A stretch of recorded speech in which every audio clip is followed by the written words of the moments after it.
নমস্কার বন্ধুরা, আগের ভিডিওতে আপনারা দেখেছিলেন ঘাট থেকে জল এনে শীতলা মায়ের পুজো শুরু হচ্ছে। তাই আমরা এখান বাড়ি থেকে প্রসাদের ডালাটা নিয়ে যাচ্ছি।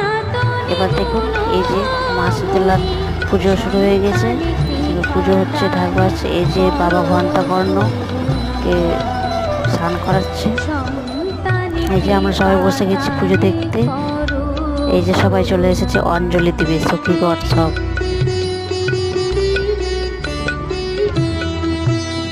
এবার অঞ্জলি, তারপরে এই যে আরতি হচ্ছে।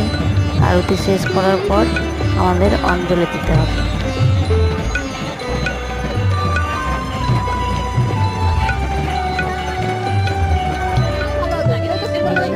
দেখুন, অঞ্জলি দেওয়ার জন্য সব কিছু রেডি। এই অঞ্জলি দেওয়ার পর আমরা মাকে প্রণাম করে বাড়ি চলে আসছি।